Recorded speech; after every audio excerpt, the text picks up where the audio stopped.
Hey everybody, how's it going? In this video, I'm going to teach you the easiest way to harmonize a melody with chords. So, as you guys might have seen in a previous video, one of my favorite techniques for putting together a chord progression is to actually start with a melody first and then put the chords to it.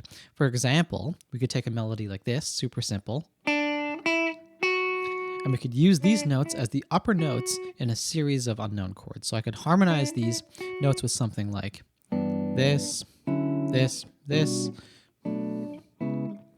etc. So there are many different kind of chords that we can use. Now, something that a lot of you have been wondering is, how do I go about actually doing this? So for me, the easiest way to go about tackling this is to find out what key my melody is in. So this is in the key of D. And then I want to find D major scales that exist around the placement of my melody on the fretboard. So for example, the scale pattern that's closest to this guy is something like this here. And then the scale pattern that's closest to this is that. And the scale pattern for this guy is the same one, or maybe something like that. So if we know our scales, then we can use this to supply the notes that we're going to use to build our chords. So if we start with our first note here, if I'm going to build a chord, all I really need to know is the scale pattern that exists around it, because I can use the notes of the scale pattern in order to fill out the rest of the sound here. So one more thing, when I build my chord, I just have to make sure that this is the upper note. So I can take literally any note from my scale pattern here, and I can use that in the construction of a chord. For example, I can try something like this. I can move my pinky up. I could have something like that. I could have something like that.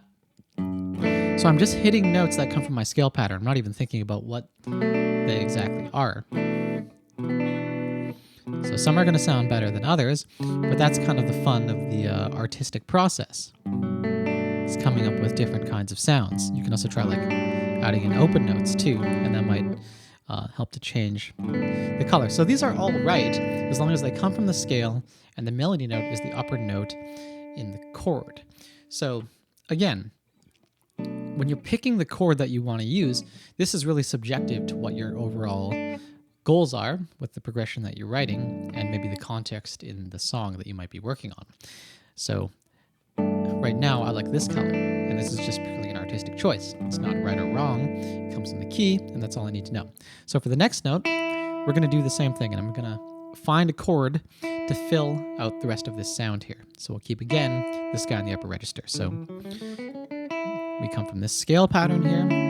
So I could use a sound like that, that.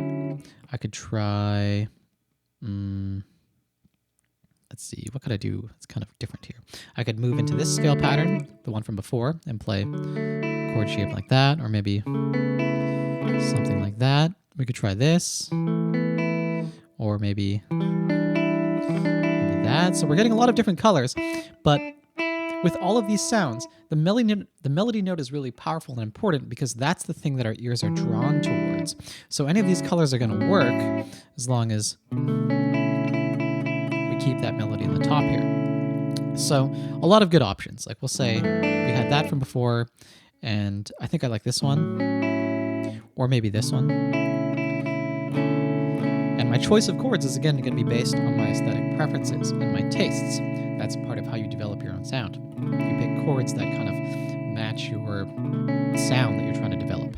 Anyways, for the next note, we're going to place it, again, within our D major scale pattern that's in the vicinity here.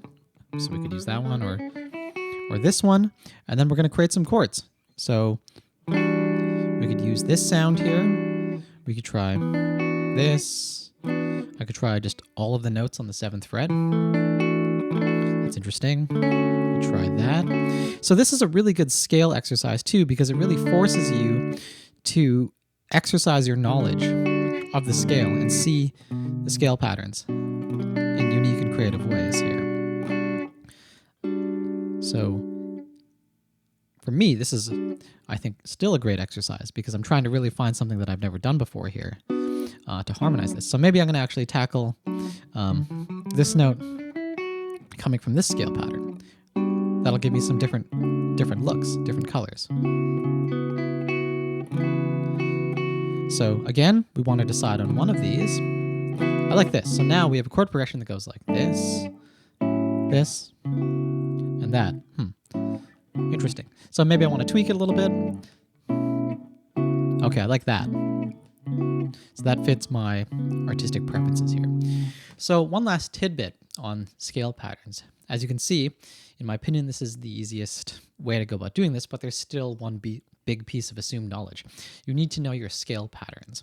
So if you're a beginner guitar player, I really encourage you to work on learning scales and practice them in a way that is kind of like this, where we're working on creating musical things rather than just playing the scales for the sake of playing the scales. The scales are there to provide the foundation for all of your musical choices. So learn them because they'll really help to make all of this decision making a lot easier. And for more advanced players, while scale patterns are good, we want to try and eventually move out of this kind of thing and use our ears and kind of think about it more in maybe a more rigid kind of theoretical way, if possible. But for new players, like, scale patterns are fun because they give you somewhere to start, and that's important too. So anyways, that's the technique, and I'll catch you guys in the next video.